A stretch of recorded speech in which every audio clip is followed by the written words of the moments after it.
Здравствуйте, уважаемые зрители! Сегодня я хочу рассказать про клиническое и молекулярно-генетическое описание нового синдрома под названием мукополисахаридоз плюс синдром. Мукополисахаридоз плюс синдром – это новое наследственное заболевание, встречающееся у детей якутской и турецкой национальности с аутосомно-рецессивным типом наследования, вызванное мутацией в гене ВПС-33А, относящейся к группе лизосомных заболеваний.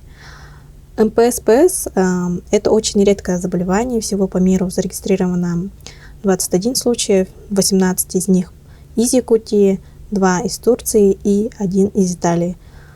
Пациент марокканского происхождения.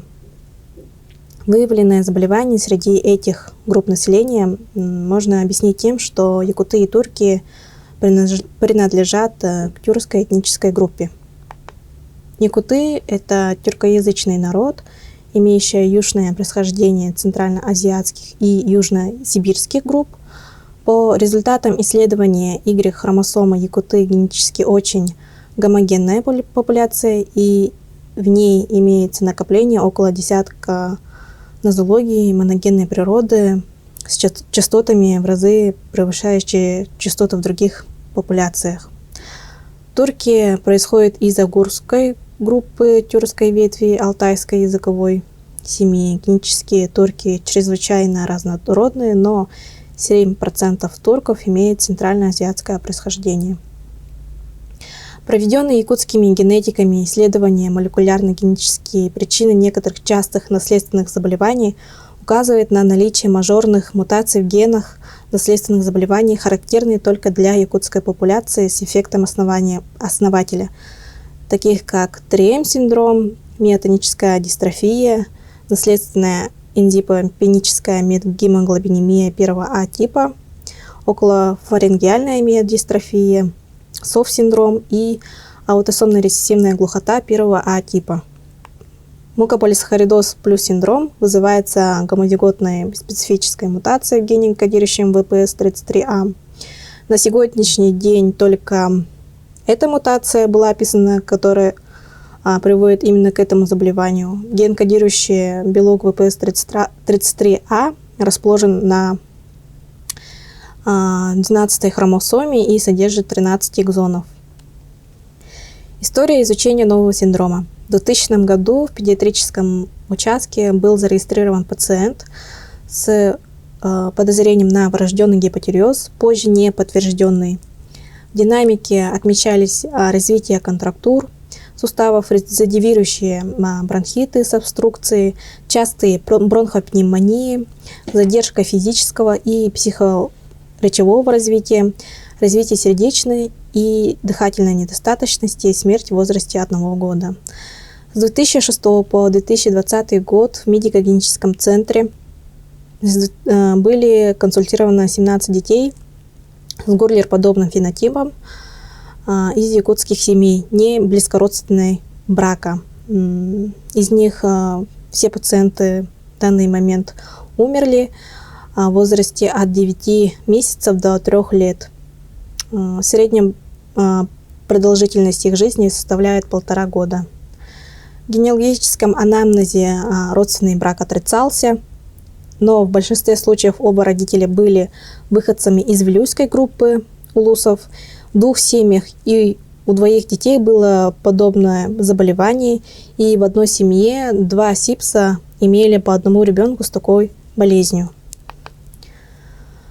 Медико-генетический центр Якутска с 2000-х годов исключали разные диагнозы, представленные на этом слайде. Далее эти пациенты были направлены в медико-генетический научный центр РДКБ и НИИ-педиатрии в город Москва с 2000-х годов, но также были исключены все эти диагнозы, которые представлены на этом слайде. После исключения всех диагнозов была заподозрена новое наследственное заболевание с аутосомно-рецессивным типом наследования. Далее было сотрудничество с университетом Осака, Японии, с группой профессора Норио Сакаи. Была очная консультация 2 пациентов, что вызвало общественный резонанс. Собраны средства на поездку. Также было выделено финансирование региональным Минздравом. Основные клинические проявления мукополисахаридоз плюс синдрома. В данном слайде видно то, что по нарастающей это те характерные симптомы, которые превалируют для данного заболевания. Это вот гидроцефальная голова, короткая шея, деформация грудной клетки, кифоз, кифосколиоз, выраженная протеинурия, грубые черты лица, тугоподвижность и контрактура мелких и крупных суставов, анемия, почечная недостаточность, субатрофия зрительного нерва, сердечная недостаточность, гипертрофическая кардиомиопатия и далее. На данном слайде показана сравнительная клиническая характеристика пациентов мукополисахаридоз плюс синдрома у якутов и турков. Могу сказать, что для данного заболевания характерен МПС-подобный фенотип. Это такие, как грубые черты лица, контрактура суставов, множественный диастоз, гепатоспленомегалия, органы дыхания, это повторяющие инфекции, обструкции дыхательных путей. Но также среди этих групп пациентов есть такие характерные симптомы, как сердечная недостаточность, гипертрофическая кардиомиопатия, врожденные пороки сердца, почечная недостаточность и тяжелая анемия. На данном слайде видно, что якуты, пациенты из якутской популяции, максимум доживали до 3 лет, когда как турки у одного пациента он достаточно более дольше жил, нежели чем наши пациенты. Лабораторные и инструментальные методы исследований. Здесь видно на данном слайде, что при исследовании крови выявляется у данных пациентов тяжелая анемия, требующая гематотрансфузии, тромбоцитопения и лейкоцитопения, повышенная сывороточная ЛГМ и снижение уровня ЛГГ. Также у данных пациентов, большинства пациентов с мукополисахаридоз плюс синдромом был нефротический синдром. Протеинурия была в диапазоне от легкой до тяжелой.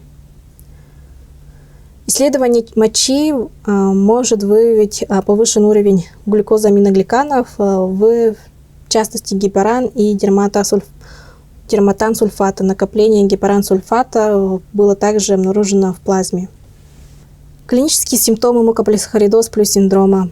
Также, как было отмечено, частые со стороны легочной системы, это частые бронхопневмонии, бронхообструктивный синдром, шумное дыхание, нарастание одышки, при аскультации жесткое дыхание, хрипы и необходимость кислородотерапии. При органах желудочно-кишечного тракта характерны гепатоспленомегалия, протеинурия, нефромегалия, также поражение сердечно-сосудистой системы, такие как врожденные пороки сердца, открытый артериальный проток, дефект межпредсердечной перегородки и так далее, тахикардия, гипертония. Также страдают органы зрения и центральная нервная система. Диагноз и дифференциальная диагностика. На данном слайде, если врачи первого звена заметят пациента, у которого имеется контрактура суставов с рождения, либо через несколько месяцев после рождения,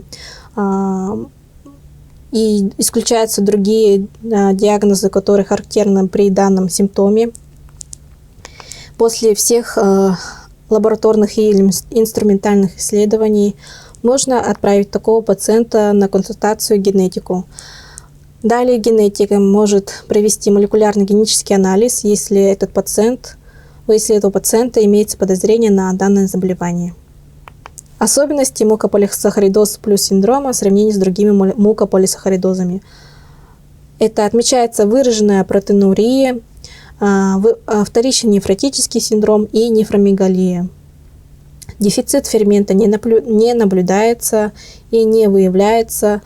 Можно заметить увеличение экскреции глюкозаминогликана и ранняя манифестация данного заболевания. Также выявляется тяжелая анемия, требующая гематотрансфузии, коагулопатия с геморрагическим синдромом. Частота мутации гена ВПС-33А среди якутской популяции составляет 1 на 81, среди турецкой популяции 0 на 1218. Экстремальная высокая частота мутации, вероятно, обусловлена эффектом основателя. Предсказательное значение уровня заболеваемости в нашей республике примерно составляет 1 на 12 тысяч новорожденных. В данный момент внедрена ДНК-диагностика на МПС-ПС в нашей республике. Проведена пренатальная диагностика в семье с мукополисахаридозом плюс синдромом. Диагностика мажорных мутаций в гене ВПС-33А включена в республиканскую программу молекулярно-генетического скрининга беременных. Какие можно сделать выводы? Мукополисахаридоз плюс синдром относится к редким заболеваниям с проградиентным типом течения, что в первую очередь определяет трудности диагностики данного заболевания. Отличительной чертой клинического проявления мукополисахаридоза плюс синдрома у якутских больных, в отличие от турецких, заключается непродолжительной жизни якутских пациентов, ранние манифестации заболевания и более тяжелыми клиническими проявлениями сердечно-сосудистой системы. В турецкой семье был кровнородственный брак, в отличие от якутов. Средний возраст манифестации заболевания мукополисахаридоз плюс составляет 4 месяца с момента рождения. Большинство пациентов умерли от кардиореспираторной недостаточности в возрасте от 10 до 20 месяцев. Спасибо за внимание.